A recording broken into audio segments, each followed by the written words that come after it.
All right, what's going on, everybody? That's a shortened intro there for us all. It is first episode of the new year, 2024. Welcome to Business on the Block. This is episode 62, the inevitable blockchaining of content. Today, we're going to run through a couple of things. There's some news out from yesterday, in fact. There's a clash between Fox Corp and OpenAI surrounding the artificial intelligence models and how they and who owns the content in the training of these things. So we'll run through in a second, but basically there's one inevitable reason we believe that all media will eventually be moving onto the blockchain. It's related to AI, but it's about money. And so if you make content at all, whether you're a corporation or an individual creator, then you really need to understand what's happening. We'll break it all down for you right now. I'm joined as always by my lovely co-host, Michelle Peterson-Clark. Hi, everyone. Happy New Year. We're live for the first time in 2024. That's right. And Mike Neubauer, your ops guy. Hello, officially Happy New Year. Yes. So Happy New Year, folks. This is the last few episodes we have done as a podcast. We're pre-recorded. We did the end of the year and then the predictions for the upcoming year. And so right now, we're back at the wheel here. Back to work. How before I jump into the business end, how was everyone's holidays / New Year's? Comments? Exhausting, but great. It was awesome. All right. So I'm going to rest the story number one. This is coming. I don't even know where the story came out of. Was it from Axios? Yeah, I think it was Axios. Yep. So Fox launches a blockchain platform. Fox Corp, one of the largest media companies in the U.S., has publicly debuted a new blockchain platform called Verify. So Verify is a platform where news organizations can register their content to track its use by AI models. Now, this comes as a direct response to concerns about LLMs like ChatGPT, who are trained on publicly available news, but without compensating anyone. So OpenAI has countered this as fair use. They are allowed to use publicly accessible information. And obviously, Fox wants to get paid for this. And so what's at stake right now are millions in potential revenue and actually the future of AI development that we're all coming to rely upon. If the content owners win, AI companies could face hefty licensing fees. And if OpenAI prevails, well, the news organizations lose control over their most valuable asset, their content. So we're going to kick this off. Mike, I feel like this touches everybody here in terms of content and operations. But Mike, I'd like to start with you. What are your thoughts on this whole, I guess it's a lawsuit that's pending here. I mean, it's always a lawsuit that's pending.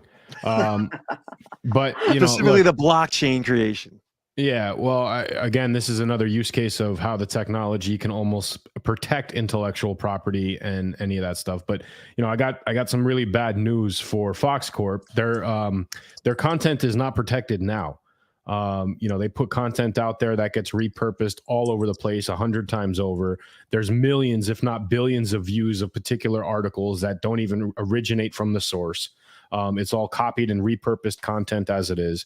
Look, obviously the credit is cited and things like that, which obviously makes it, I guess, free reign, free market and eligible to be utilized since it is copyrighted information. But, I'm interested to see how blockchain really works into this model. And, one of the more interesting components of this, and we mentioned this on our year-end show and our predictions, they're leveraging a layer 2. Right. So like they're using Polygon here, which, is one of the predictions. So here we are, first episode, and already one of them is coming through. So Mike, explain what that means, layer 2, to the average listener. So I've said this before on previous episodes. The best way I found to describe what a layer 2 is that, imagine a primary blockchain like Ethereum being this invisible highway in the sky. Well, a layer 2 is the service road to that highway. Right. So the service road cannot exist without the highway, or else it would just be a typical road. It wouldn't be a service road. So there's on-ramps and off-ramps that you can bridge between the main chain and the secondary layer 2 chain. But what makes it unique is that sometimes they're faster. Other times they're cheaper.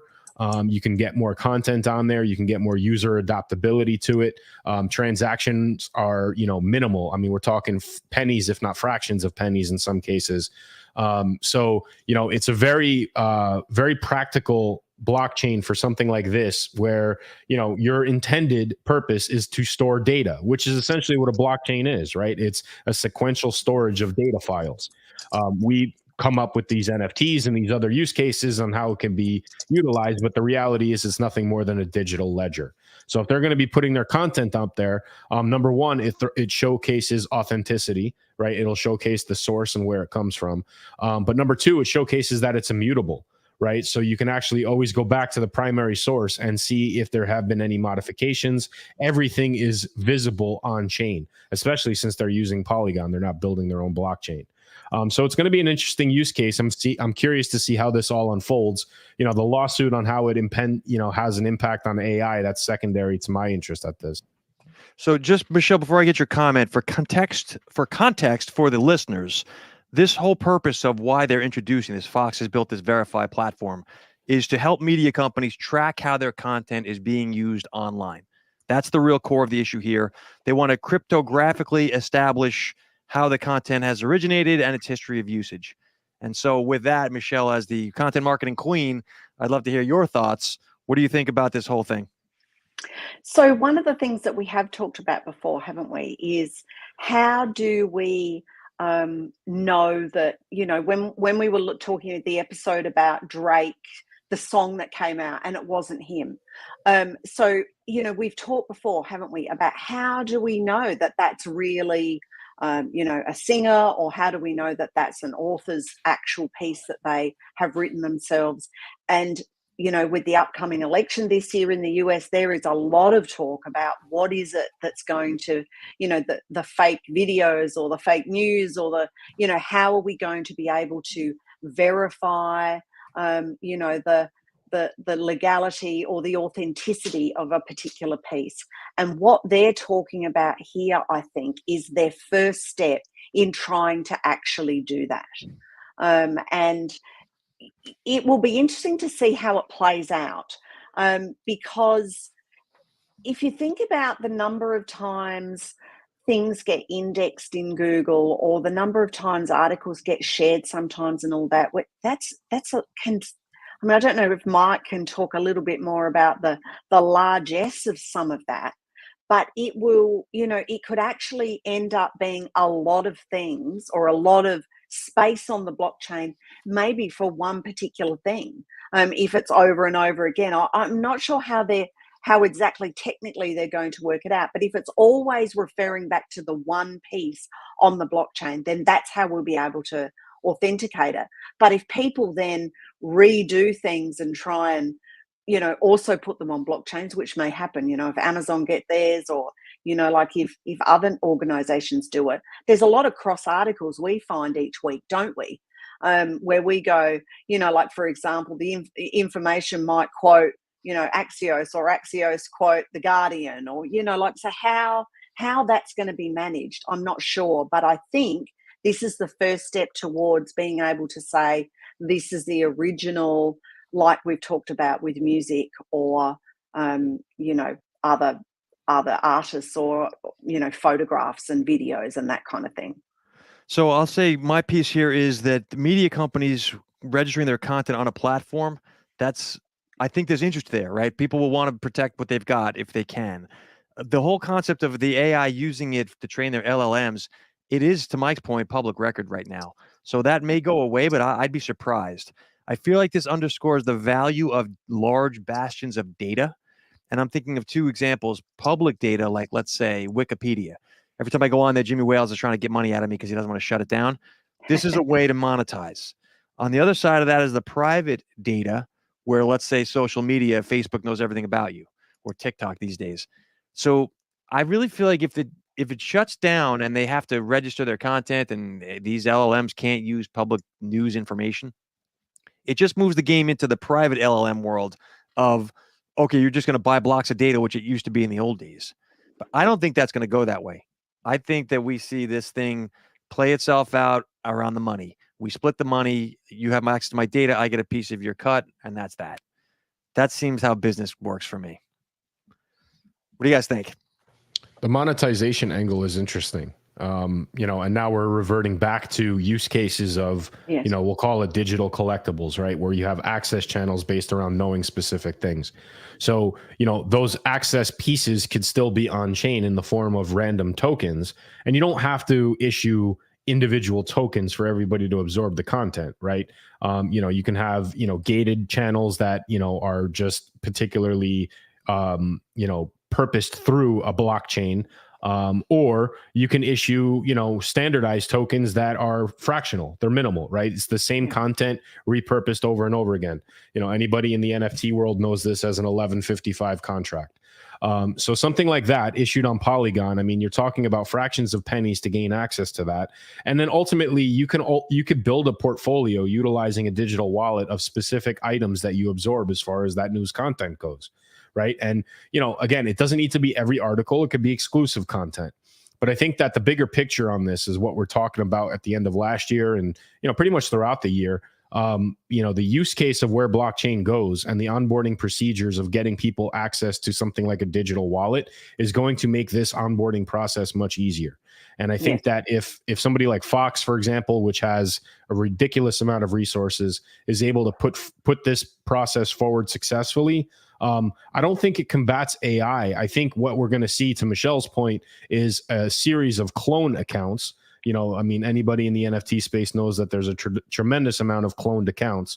But this is where the blockchain has its power, right? You can see which ones are authentic by simply tracing, the elements back to chain, which tokens were extracted from which contract. These are things that the average person might not necessarily know about or frankly care about. But when citing quote unquote fact checks, this is where we're going to be able to source things from moving forward. On the monetization angle, though, I want to add, Mike, this is a really big move for Fox, and I think they're going to benefit from this, and I think we'll see more of this.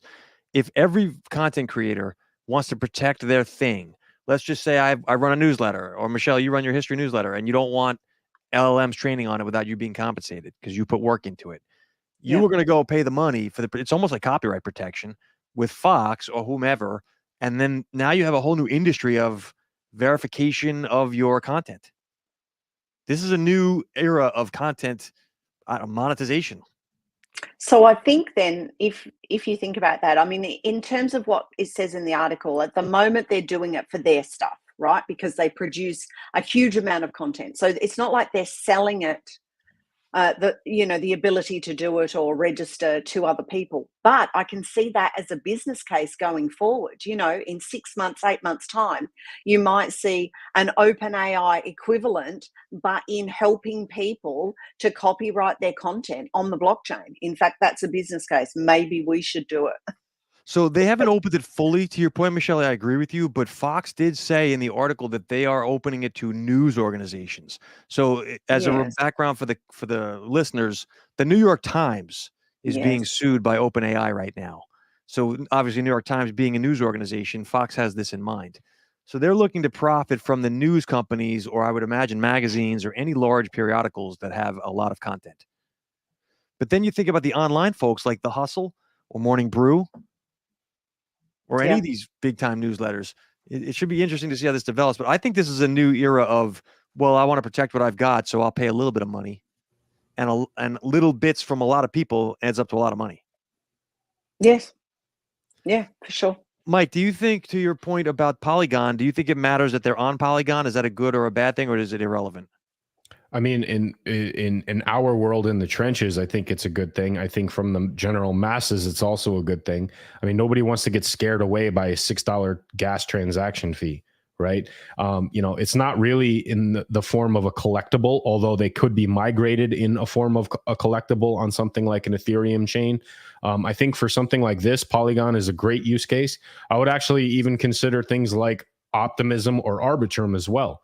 These are also layer 2s off of the Ethereum network, and they are extremely fast chains. Again, anybody that has an ETH wallet, a digital wallet that's attached to the Ethereum network, they'd be able to access those chains as well. So you would obviously need the native token, but that's the bridging process in that on-ramp highway example I gave earlier. So there are pieces of the puzzle that still need to be put in place for this to be that app that makes people waffles, and that people can obviously access that content and information very readily. But the layer 2 is definitely the play here. It's migrating away from the necessity for the aesthetics of the bigger blockchain like Ethereum or Solana, for example.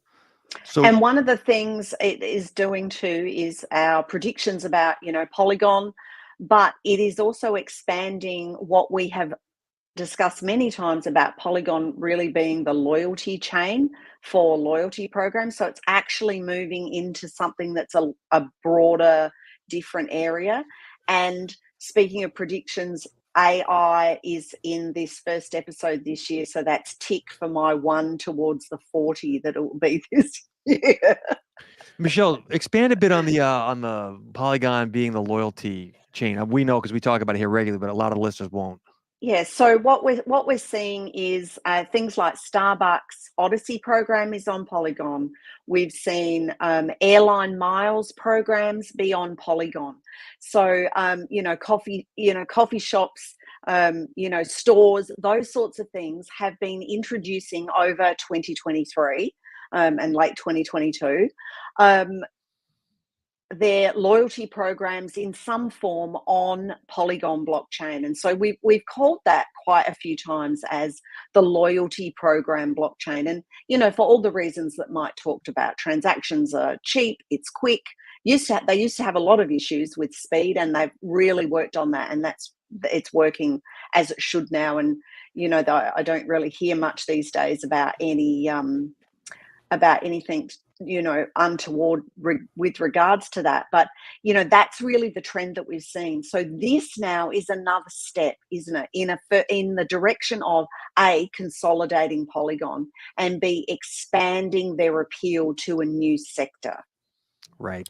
I mean, we've actually replaced the use case of POAPs on Polygon now. So that's how accessible and I guess inexpensive it is for the user to pick one up. For those who don't know what a POAP is, it's proof of attendance protocol. It's basically just sort of like a business card, a digital business card that you can flash around, to show that you were at an event or that you participated in something. But there's one more very, very broad underlying component of this story that I think we touched on all throughout 2023. And I think it's going to be a continuing thread as we start moving into, the upward climb into blockchain and what Web3 provides the business world. And that's made mainly a merger and an integration of what blockchain and AI are going to have in common. And they're going to be part of the same discussions on a few different components. And it's only inevitable, right? I mean, AI is quote unquote wild west, out of control. We heard that same concept when it came to blockchain only a handful of years ago. Somewhat got it roped up and hogtied a little bit. But it's to the point now where the technology has been out there enough where people kind of understand it. Now we can figure out different use cases, which obviously bring AI into the equation to hopefully hogtie that a little bit as well. Mike, I want to reiterate that as a point, because I was going to make the same point, that AI, as it grows in usage, creates a use case scenario, a need for some way to corral it in terms of it can do almost anything. How do you know it's real? And so all of a sudden, the blockchain has a reason for existence, not that it needed one, but one that the average person, your average content creator or big company would say, okay, that's a tool we can use to help us here. So that for that purpose alone, I feel like it's going to spur the use of blockchain. With regards to to wrap this up, with regards to the lawsuit, there's 3 potential outcomes that I see. Number 1, a protracted legal showdown in the courts for years between OpenAI and the New York Times. I don't see that happening. Nobody wins. Number 2 would be legislative intervention. It is possible for the government to step in and say, hey, like they did with the railroads or, telecommunications back in the day, it's an important technology and we want to, the locus of power says we do this with it. I doubt that'll happen too, because that stifles innovation. And the third outcome, which I think is most likely, and this is probably my Wall Street roots, industry collaboration. Everybody's got a hand in the cookie jar. We all make money. So if OpenAI or any other AI companies strike a deal with these content owners like Fox or New York Times, and everyone gets a little piece of the pie, this gets resolved very quickly. It's a moneymaker all around, and it's going to still result in blockchain and AI being closely aligned. That's my Number two won't happen because it hasn't happened with the internet yet, right? Like the internet is not a common utility that the government has deemed so. So OpenAI is next in queue for that. It won't happen before the internet happens. That's for damn sure. Number three is most likely the plausible option. Everybody makes money. Everybody looks the other way, right? Like that's the way this works. Sounds about right. But it opens up, it keeps the door open for innovation. And look, the only way that it disrupts the marketplace is if you keep taking bigger chunks of money out of the people's pockets that have this deal amongst themselves. Yeah. So I'm going to take us to the story number 2 here, which is coming out of Insider Intelligence. 3 trends redefining how consumers will spend their money in 2024. And again, the purpose of this show is we're basically your weekly insight into the digital media revolution. We try to earmark what we think is important in the digital media world. The reason I picked this article here, the 3 points, the 3 trends that Insider Intelligence says we'll be focusing on. 1, flattening social media usage. 2 is e-com still has room to grow. And 3 is advertisers are seeking new avenues to advertise in. So to broaden that, and then I'll get your commentary from everyone. On the social media usage, time spent on social is stagnating, less than a 1-minute increase from last year to this year. That doesn't sound like very much. It had been 10 to 20 minutes per user per year. So we were spending significantly more time on social media, and now we're not. Number 2, e-com. In the world of buying stuff through the social media channels, TikTok Shop, Instagram Shop, all those things, the U.S. is way behind. We have maybe 45% of our retail happens online. In China, it was 45% in China. It is 15% here. So we don't do much buying online in the United States. The rest of the world is. Over in the UK, it's almost 30%. So that means that your average everyday, retail shopper, they're moving online in droves, but not so much here in the States. And then finally, advertisers are realizing that no one's watching television anymore and reading newspapers. So where are the eyeballs? And it's funny that it's gaming, which is capturing the growing amount of time. So your average gamer spends 26 minutes per day, which we all know is way low, having 2 kids. So AI as an ad opportunity in the gaming world, there's no model yet. There's no business model yet, but there's something there and they're looking at it. So Michelle, we'll start with you on this one because this seems closer to content marketing, but what are your thoughts on these 3 trends redefining how consumers will spend their money in this upcoming year?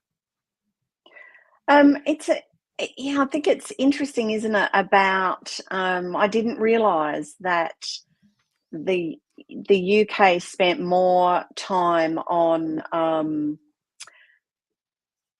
online shopping than the US did, which is an interesting thing. I mean, I guess you guys still all like to go to the mall. You spend twice as much online as we do, like time. Yeah, and do you know, like we've got very very good delivery from Amazon here. Like you can get things like if you order something by 10 o'clock, you can get it by 3 p.m. here. And Europe's quite similar. So, and definitely overnight is a particular trend as well. So, I think that from that point of view, that's a really interesting thing. So I guess America is a big car city, so everyone likes to drive everywhere. So you still drive to the mall. Whereas here, if we don't have to go anywhere, we won't. So if you can have it delivered to your door, it's better. I think the other thing too is that it's interesting about the time spent on social media. And, we have talked before, haven't we, about, whether, TikTok or Friends Tech or Twitter or, Threads X. or, who's going to be, the standout social media this year, or is there going to be one, and that sort of thing. I think that people are getting sick of the ads. People are getting sick of being fed what the algorithms think they want to see. I think that unless they start moving towards people being actually able to curate more what it is that they want.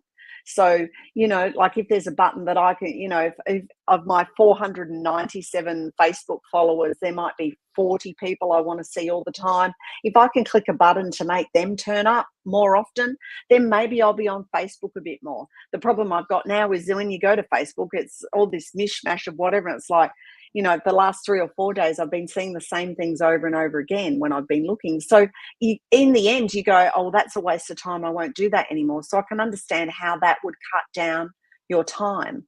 Yeah. Mike, what do you think about this? These trends on target or no? I mean, I'm curious on where all this information came from, to be honest with you. I mean, I find it difficult to believe that only 15% of shopping here in the States takes place on I can tell you, in the article, Insider Intelligence did their own surveys. God only knows who they asked. Okay, so then that does not convince me that that's that's accurate information by any means. I mean, look, we've migrated to a point now where you can't even go out and pick up a pizza. You got Uber Eats that delivers coffee to you in the morning. These are all e-commerce solutions theoretically, right? I mean, they're all online services that you can basically conduct a transaction and complete a purchase on. I would argue that, while there still is a tremendous amount of in-person transactions, there's a lot higher than 15% in overall transactions that occur online. Amazon would be able to agree with me on that just based around last year's revenue itself. As far as social media and everything goes, look, I think that with different trends, different platforms, different technologies that pop up, marketing companies are always going to be looking for an intended purpose on where to funnel traffic to. The whole website craze, that was all intended to, get your branding out there and funnel the user to a particular point of conversion. That conversion could be a million different things, but that was the intended purpose. Social media was a way to, I guess, expedite the masses on that and really hone in on targeted interest levels that, traditional platforms like Google couldn't do at the time. So that's really where that became popular. Plus, it also helped with segmentation, and we talked about the addiction of affirmation, and people just needing to feel like they're part of this, quote unquote ecosystem or a community. And companies were able to leverage that for financial purposes, rightfully so. They bought that data because people signed up to give it up free willy. So I don't know where everything ends up as far as the consumer habits heading into this year. I'm almost impressed, and I would hope that the 15% number is accurate, because I would like to see people get off their ass and get back into communities and society, and put a face to a transaction, a smile, a handshake. Back to the mall, dude. Hey, like to Michelle's point, I mean, like they're not vacant areas here, right? Like they are packed.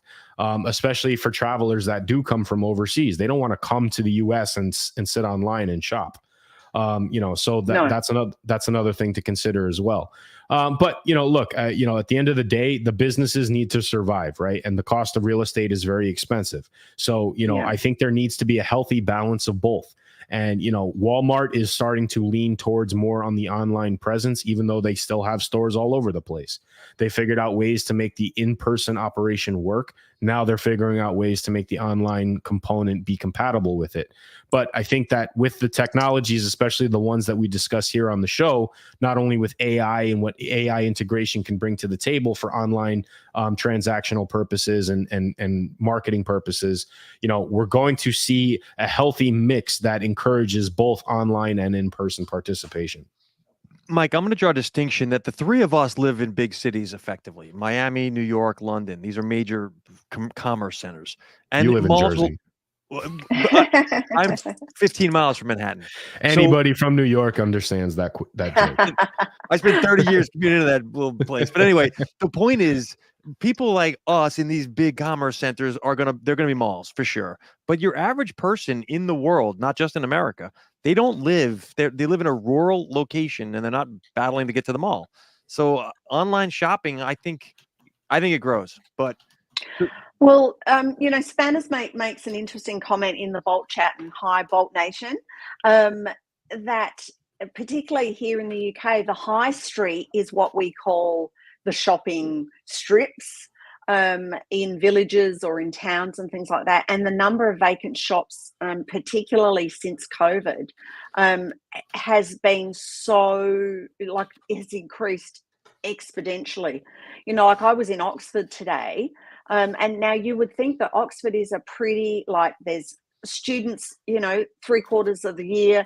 There's visitors when the students aren't there. Like it's a pretty big in terms of a, you know, city.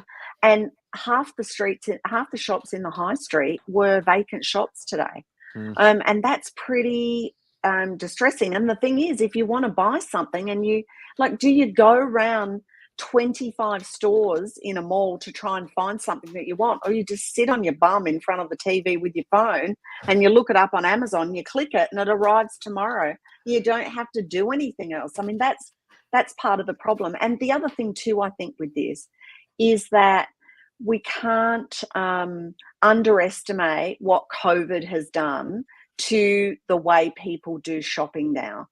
Because if you don't have to go out, most, like within my group and circle of friends and family, if they don't have to leave the house and they can get something delivered, they will now. Not because they're necessarily scared of COVID anymore, but because the trauma and all of that associated with lockdowns and staying at home and people being sick and relatives dying and all that has just made people cautious.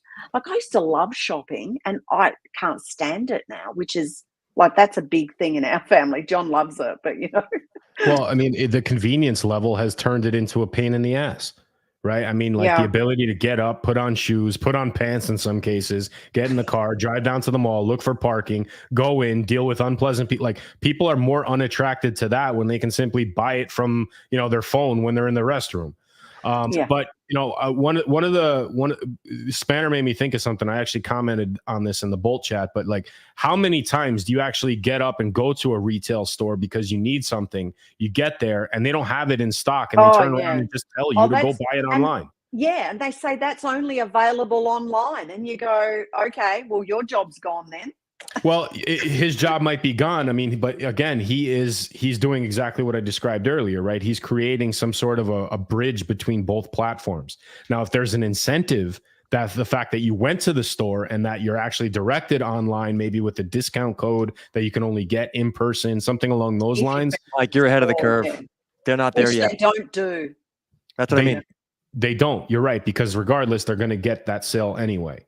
I agree with you, Mike, but that's 5 years out. Like, well, maybe right. Maybe not. The words coming out of your mouth were genius, and you never hear me say that.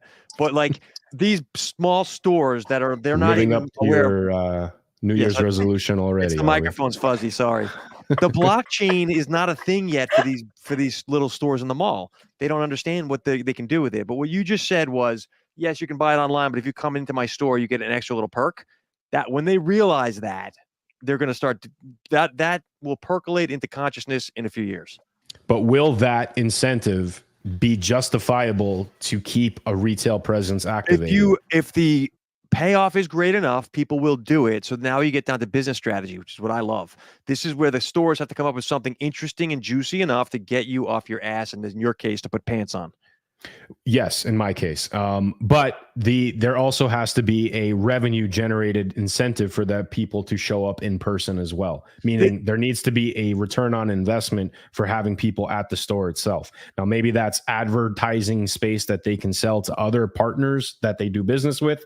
You know, Home Depot is notorious for this. You know, you see Stan Mikita, you know, signs all over the store. You know, they don't just randomly throw those up there. There's a deal that's worked out with Mikita for that. But you know, there has to be some value proposition to bring people in, as well as to drive them back to the point of website purchase, which, you know, let's be honest, that reduces a lot of inventory control issues that these companies may have. Everything is sourced from one particular area. You know, there's a lot more quality control that goes into it. You know, the only other thing that, you know, and maybe this is a generational piece, but you know, if I were to ask my grandfather, hey, you want to buy this online? He'd be like, no, I want to touch it. I want to feel it. I want to see how it works. You know, I picture how I'm going to use this item in my head. You know, I got to be able to hold it and touch it and play with it. There's nothing on a website that can help. make that. So this ties back to possible. tiered value. I want to expand this a bit. If you guys remember the story about ABBA we did a couple of weeks back, Yeah. for those who weren't listening, there are avatars of ABBA on stage, and there's a full orchestra playing live, and you can go see an ABBA concert in London. Is that where it is? And so Yes. you can pay more if you want to actually see Taylor Swift, or if you want to see Taylor Swift's avatar, you can pay less. The concept, I made that up, but I'm making the point of tiering the value that you come in store for something better, you pay more for it, or you can shop online digitally, you pay less for it.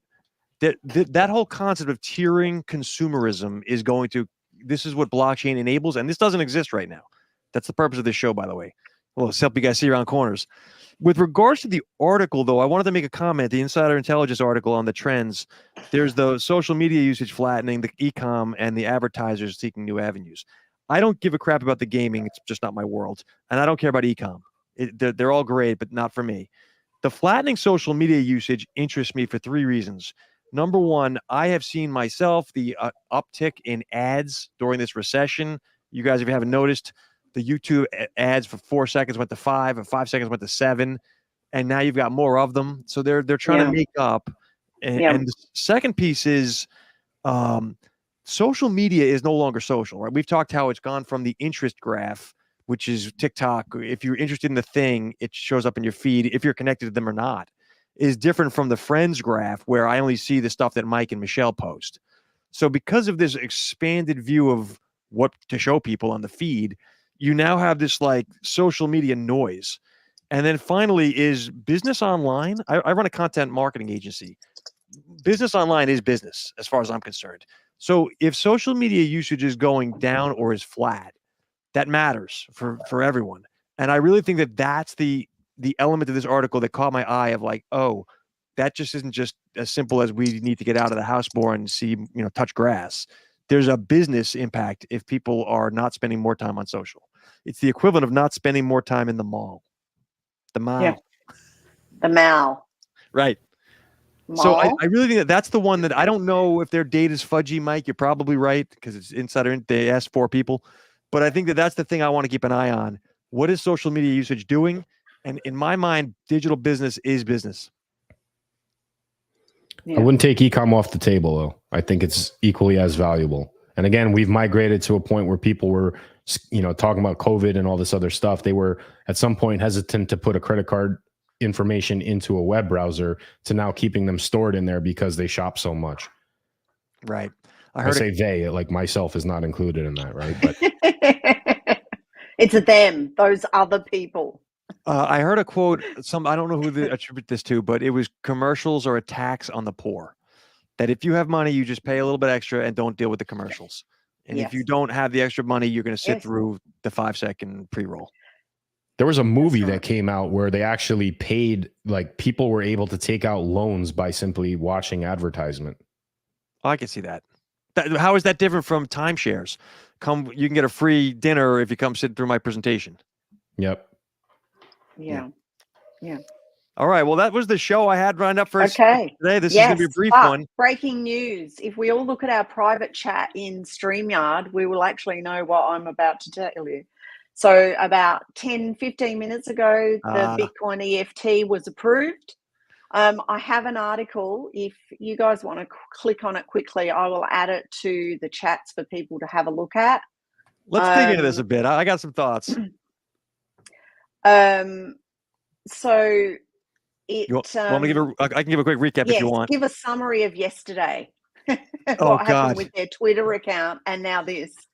So for those who don't know, Bitcoin ETFs have been pending approval for a long time. This is the trading on Wall Street of representations of the value of Bitcoin. It's not Bitcoin. It is paper that represents Bitcoin's prices. Anyway, the SEC website was hacked on Twitter. Apparently, they didn't use two-factor authentication, and someone got in there and posted erroneously that approval had happened. That wasn't true. That was yesterday. Bitcoin went to 48,000, and it turns out it was not true. Back down to 46,000. A lot of volatility.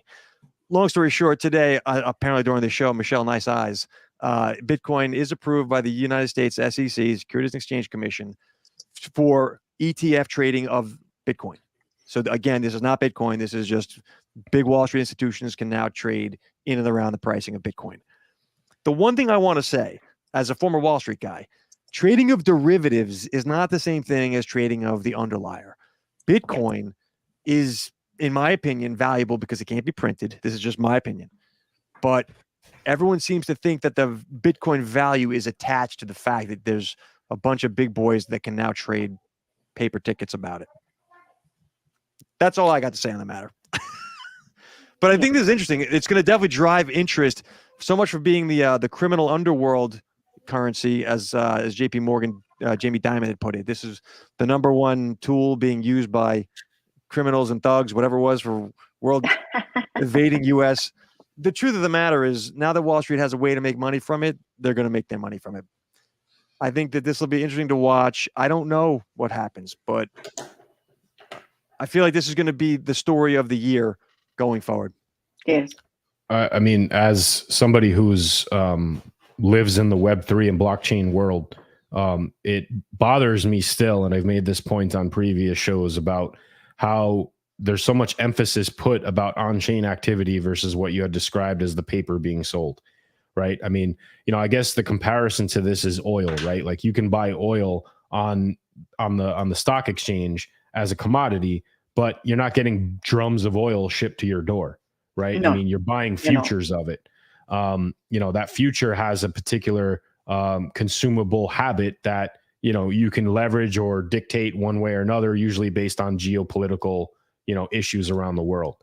Where this is going with Bitcoin, my fear is that I hope this isn't, a get rich quick scheme that Wall Street runs and, they get out quick kind of thing. Of course it is.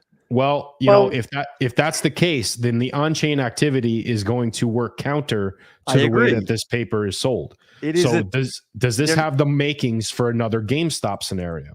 Yes. Here's my point, Mike.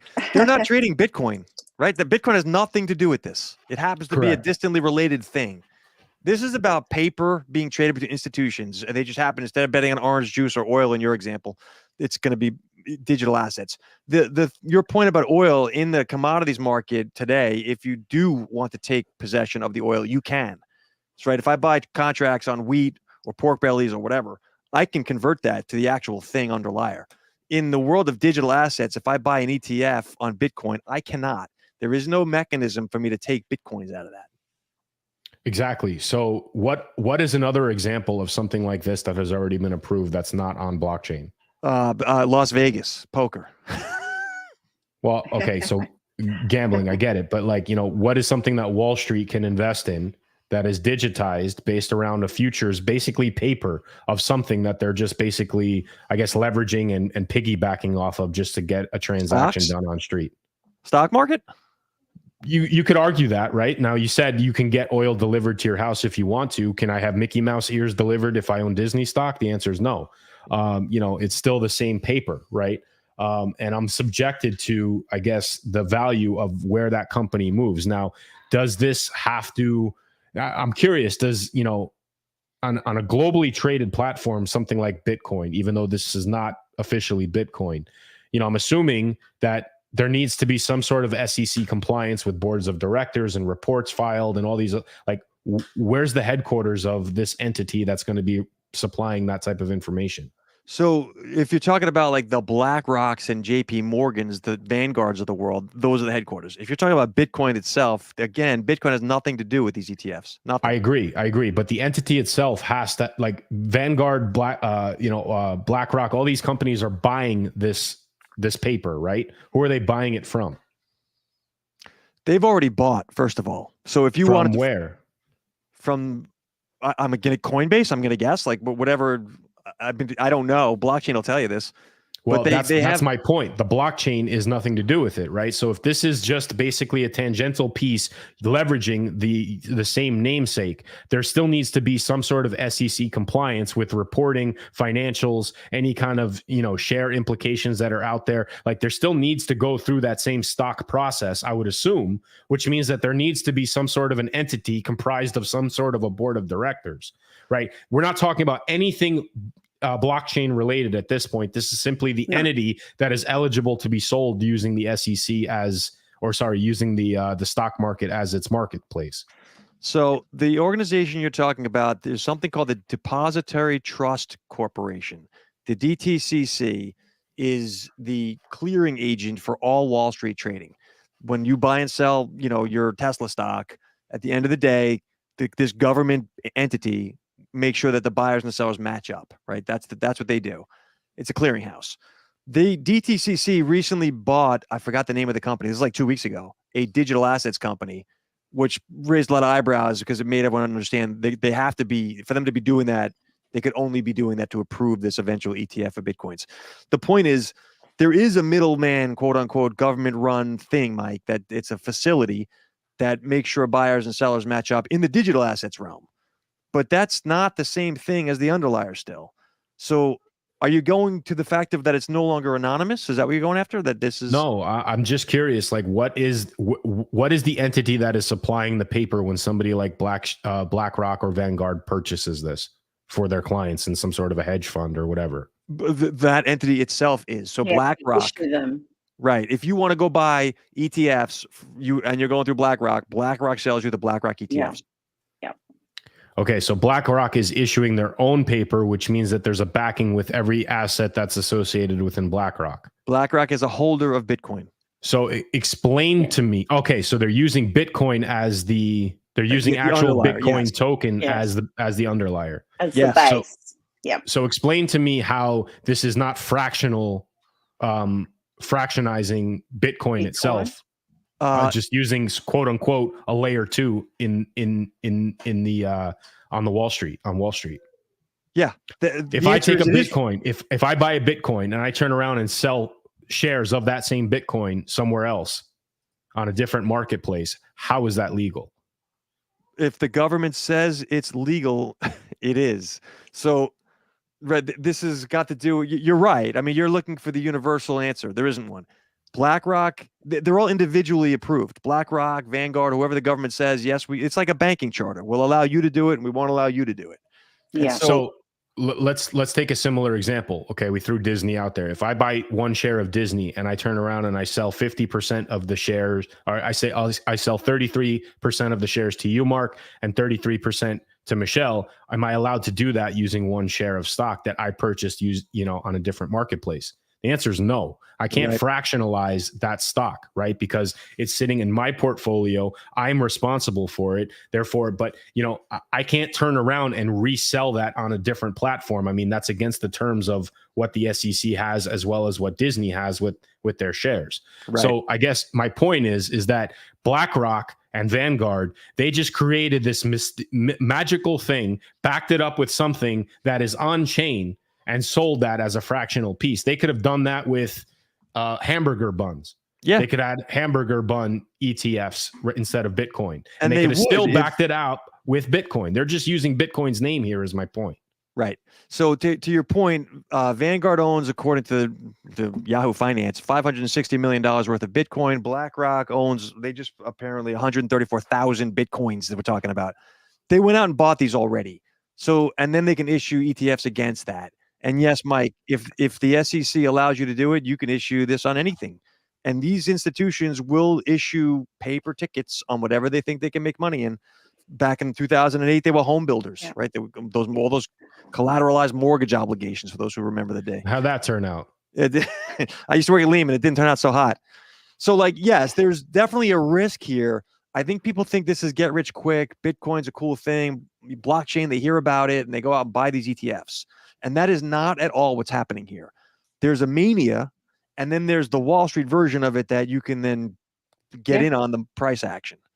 But look at the title of this article. Read it word for word and tell me how it's not accurate and how inaccurate it is based around everything we're talking about. Yeah. The Bitcoin ETFs win SEC approval, bringing easier access to biggest cryptocurrency. It's not the cryptocurrency. My point also. And the problem with that, Mike, too, is this is from CoinDesk, who should actually know better. Yeah.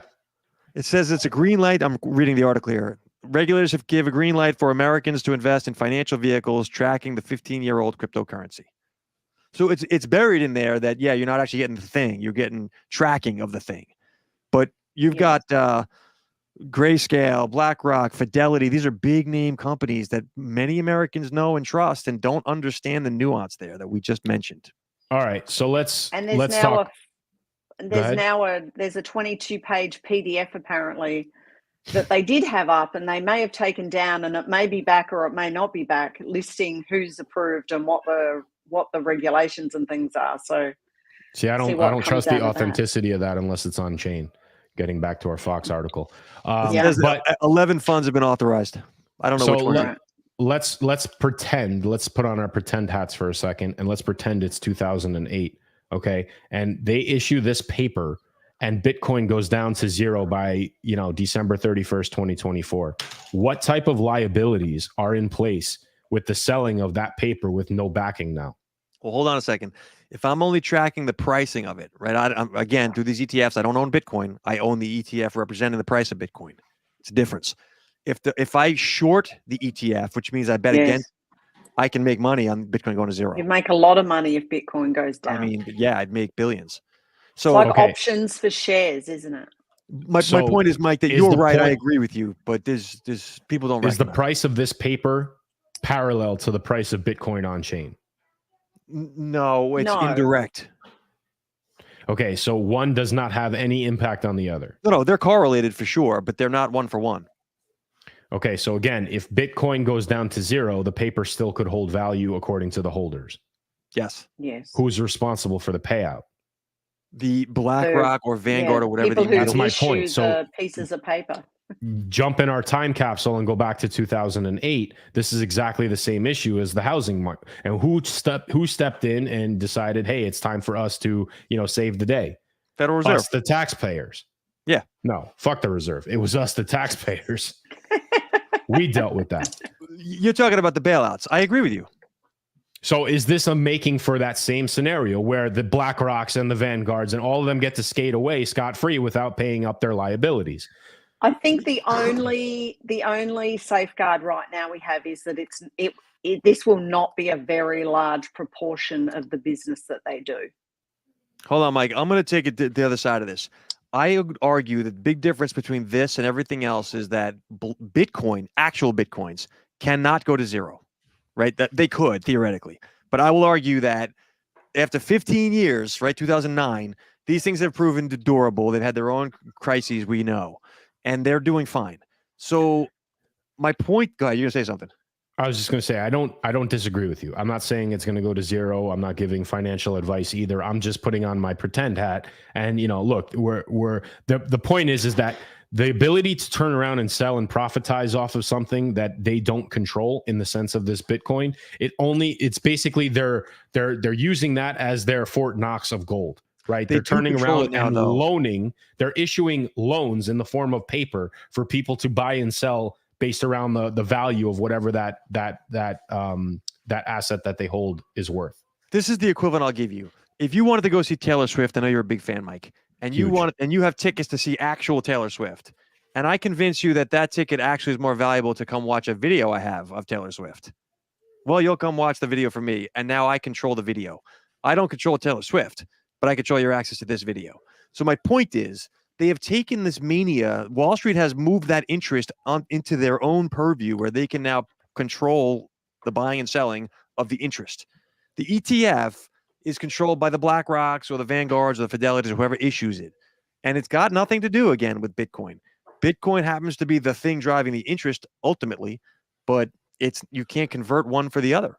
Well, you say it has nothing to do with Bitcoin, but when we saw the account get hacked, and when the message was kind of like, I guess in this case, the SEC, the SEC, Bitcoin ran.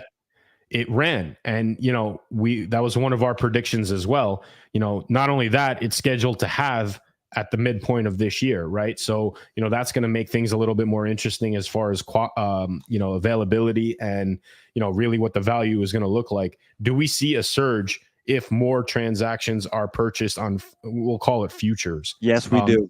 Do we see a surge on-chain activity in conjunction with this? Does BlackRock and Vanguard try to scoop up as much as they possibly can, therefore obviously driving the demand up and the price up with it? Doesn't that sound like smart money movement to you?